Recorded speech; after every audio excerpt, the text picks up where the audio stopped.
जी नमस्कार, स्वागत है दोस्तों आपके अपने यूट्यूब चैनल हिंदी परीक्षा एसके पर। आज की इस वीडियो में हम लोग फिर से लेकर आए हैं एक अनोखी वीडियो जो कि आप लोगों के एग्जाम के दृष्टिकोण से बहुत ही इंपॉर्टेंट है और ये क्वेश्चन कई बार एग्जाम में पूछा गया है। प्रश्न है, रस निष्पत्ति संबंधी विभिन्न मतों का उल्लेख कीजिए। मतलब जितने भी मत दिए गए हैं उतना मतलब विभिन्न मतों का यहाँ पे जिक्र करने को कहा गया है। लेकिन उससे पहले मैं आप लोगों को बता दूं कि ये एक चीज़ है कि कई बार MHD 5 का कुछ ऐसे शब्द हैं इस बुक में जो हर किसी को समझ में नहीं आते हैं।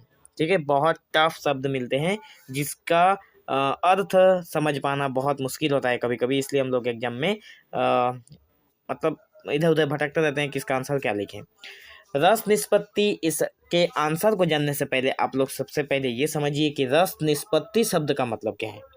ठीक है, तो रस निष्पत्ति जो शब्द है इसका मतलब हो गया कोई भी अगर आप कविता लिखते हैं, कहानी लिखते हैं, तो उसमें जो इंटरेस्ट होता है, जो लोग उसको पढ़ने के बाद लोगों के मुखमंडल पे जो हंसी आती है, लोगों के मुखमंडल पे जो एक मतलब एक ग्लो आता है जिससे लोगों का मन एक खुशी से भर जाता है, वो खुशी ही रस निष्पत्ति है।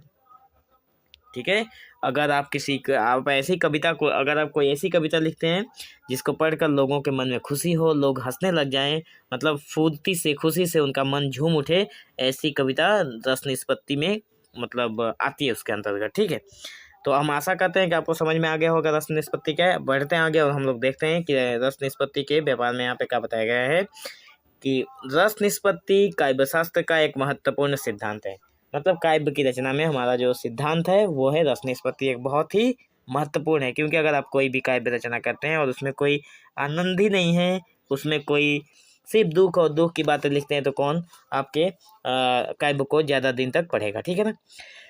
तो रस निष्पत्ति जो है महत्वपूर्ण सिद्धांत है जो हमें ये बताता है कि काव्य में भावों को, अपने मन के जो भावों को, मैंने कहा कि उसमें अपने मन के भावों को, अपने विचारों को संयोग से, रस का मतलब हो गया आनंद की उत्पत्ति कैसे होती है, और रस को काव्य की आत्मा माना गया है। इसकी निष्पत्ति के संबंध में विभिन्न आचार्यों ने अपने अपने मत प्रस्तुत किए हैं। रस का मतलब ये आनंद। ठीक है, भरत मुनि का मत है इसमें, आचार्यों के द्वारा, विभिन्न आचार्यों के द्वारा इसमें हम लोग समझ लेते हैं। भरत मुनि का जो मत है वो भाववादी मत है, मतलब अपने भावों को प्रकट करना। तो यहाँ पे बता रहे हैं कि भरत मुनि ने जो नाट्य शास्त्र लिखे हैं उनमें रस सिद्धांत को प्रतिपादित किया है, और उनके अनुसार रस की निष्पत्ति स्थायी भावों के जागरण से होती है। जब व्यक्ति या फिर लेखक या फिर कवि के अंदर स्थायी भाव की जागृति होती है, उसका जागरण होता है, तभी जाकर वो रस निष्पत्ति कर पाता है अपने काव्यों में, जिसमें से स्थायी भाव, विभाव, अनुभव और व्यभिचारी भाव के संयोग से जागृत होकर रस बनता है। मतलब लोगों के अंदर जब स्थायी भाव, विभाव और अनुभव के साथ साथ व्यभिचारी भाव जब एक साथ संयोग होता है, तभी जाकर लोगों के मन में रस बनता है। ठीक है, तो रस निष्पत्ति करने से पहले लोगों के जब पाठक होते हैं, जब अगर कोई काव्य रचना करना है, तो उनके अंदर ये चारों चीज़ें हमें जगानी पड़ती है। ये कहते हैं हमारे भरत मुनि जो आचार्य हैं। ठीक है, इनका एक सूत्र है, ये सूत्र बहुत फेमस है, कई बार UGC, नेट और स्लेट के एग्जाम में पूछ चुका है कि विभावानुभाव व्यभिचारी संयोग रस निष्पत्ति। आप लोग इसको एक बार जरूर पढ़ना, इस सूत्र को। विभवानुभाव व्यभिचारी संयोगादरस निष्पत्ति। विभाव मतलब यहाँ पे बताया गया कि विभाव रस के उद्भव का कारण। विभाव का मतलब हो गया अगर रस बनता है तो उसका कारण क्या है, उसमें उद्दीपन और आलंबन होना चाहिए। ठीक है, किस कारण से लोगों के मन में खुशी होगी। अनुभव का मतलब भावों के अभिव्यक्ति के लक्षण, आप किस तरह से अपने मन में उठ रहे बातों को आप व्यक्त कर रहे हैं। और व्यभिचारी भाव हो गया स्थायी भाव, जो अस्थायी भाव जो स्थायी भाव को पुष्ट करते हैं। मतलब कुछ ऐसे भी आनंद हमारे मन में आते हैं जो स्थायी भाव मतलब जो अस्थायी होते हैं, लेकिन उसको स्थायी रूप प्रदान किया जाता है और लोग उसको जल्दी भूलते नहीं हैं। ठीक है, स्थायी भाव यहाँ पे क्या है, तो स्थायी भाव है मन में स्थिर रहने वाले प्रमुख भाव, जैसे रति, शोक और क्रोध। हमारे मन में हमारे मन के अंदर तीन चीज़ें हमेशा से विराजमान रहती है, और वो तीन चीज़ें हैं जिसे स्थायी भाव कहते हैं। पहला है रति, दूसरा है शोक, मतलब जब शोक की जरूरत होगी तभी शोक हमारे अंदर से निकलेगा, लेकिन वो हमारे शरीर में विद्यमान है। रति जो है वो भी हमारे शरीर में विद्यमान है, क्रोध जो है वो भी हमारे शरीर में विद्यमान है, लेकिन जब उसकी जरूरत होगी तभी वो निकलेगा। तो भरत मुनि ने 8 रसों का उल्लेख किया था जो बाद में 9 हो गए। तो बाद में एक शांत रस था जिसको बाद में ऐड किया गया था, और भरत मुनि ने 8 रसों के बारे में जिक्र किया था। बाद में एक 9वां नंबर रस ऐड हुआ जिसका नाम था शांत रस, मतलब शांति रहना। तो भट्ट लोलट का मत क्या है? अनुमिति सिद्धांत इन्होंने दिया था। अनुमिति सिद्धांत मतलब यहाँ पे बता रहे हैं कि भट्ट लोलट के अनुसार रस की निष्पत्ति दर्शकों द्वारा अनुमान के माध्यम से होती है। अनुमिति का मतलब होता है अनुमान लगाना, ठीक है। तो भट्ट लोलट कहते हैं कि रस की निष्पत्ति तब होती है जब दर्शक अपने अनुमान लगाते हैं। उनके मतानुसार काव्य या नाटक में विभाव, अनुभाव और व्यभिचारी भाव, इन तीनों को मैंने अभी भी समझाया। आप लोग जाकर पीछे को अगर समझ में कम आया है या फिर समझने में कोई दिक्कत रही है तो आप वीडियो को थोड़ा पीछे करके इसको फिर से समझ लिए। विभाव, अनुभाव और व्यभिचारी भाव ना।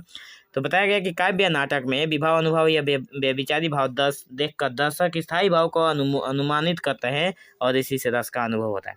मतलब काव्य में जो आनंद पैदा होने वाला है उसका कारण जब उसके लोगों में आनंद उत्पन्न होने से पहले लोग अनुमान लगाते हैं कि इसी के कारण हुआ होगा, उसी को यहाँ पे बता रहे हैं कि वो अनुमिति सिद्धांत है। तो शंकुक का मत है कि अनुमानवाद है, लोगों के द्वारा अनुमान लगाना। श्री शंकुक ने इस निष्पत्ति को अनुमान पर आधारित माना, लेकिन भट्ट लोलट से थोड़ा अलग है। भट्ट लोलट ने भी अनुमान ही माना, लेकिन शंकुक ने निष्पत्ति को अनुमान पर ही निर्धारित किया, लेकिन भट्ट लोलट से थोड़ा अलग है। कैसे अलग है? उनके अनुसार क्या है कि काव्य में वर्णित स्थायी भाव का अनुभव दर्शक कवि की कल्पना के आधार पर अनुमान करते हैं। मतलब दर्शक जो होते हैं वो अपनी कल्पना कर लेते हैं कि हाँ ये घटना हुआ है, अगर तो ऐसे ऐसे करके ये घटना हुआ होगा। कोई किसी भी घटना को अगर मान लीजिए, मैं यहाँ पे घटना का नाम नहीं ले रहा हूँ, ठीक है, लेकिन उन्होंने रस को एक प्रकार की कल्पना के रूप में देखा। लेकिन यहाँ पे जो भट्ट लोलट थे उन्होंने कल्पना को एक अलग रूप में देखा जो वास्तविकता पर नहीं बल्कि मानसिक अभिव्यक्ति पर आधारित है।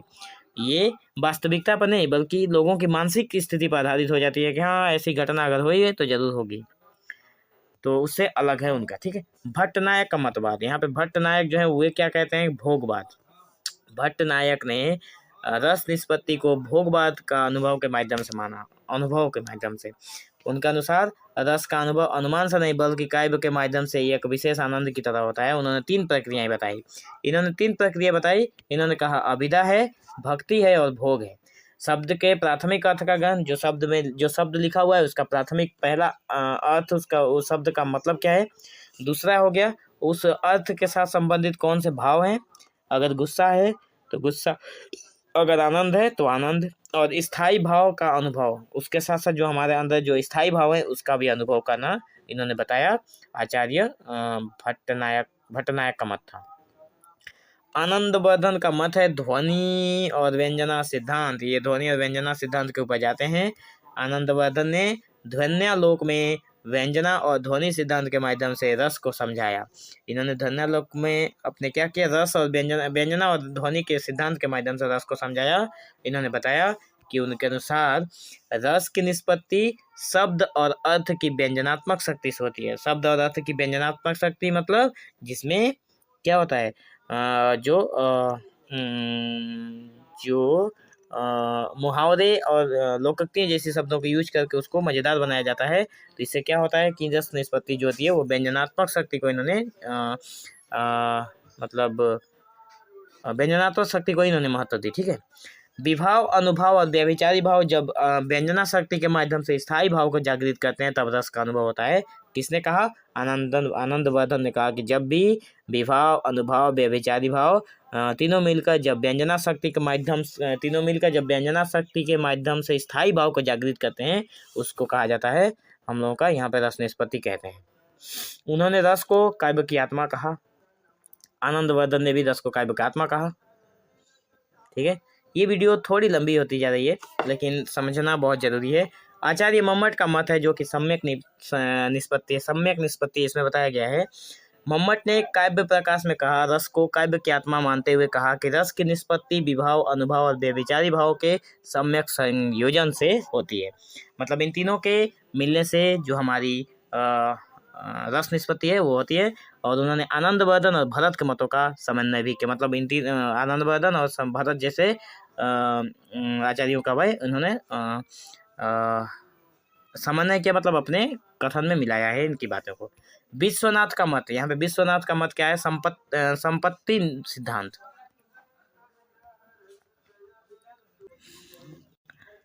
तो विश्वनाथ का जो मत है वो संपत्ति सिद्धांत है, जिसमें विश्वनाथ ने साहित्य दर्पण में कहा है कि विश्वनाथ की जो रचना है साहित्य दर्पण, उसमें कहा है कि रस की निष्पत्ति एक संपत्ति है जो स्थायी भाव को संयोजन और कलाकार की कुशलता के कारण होती है।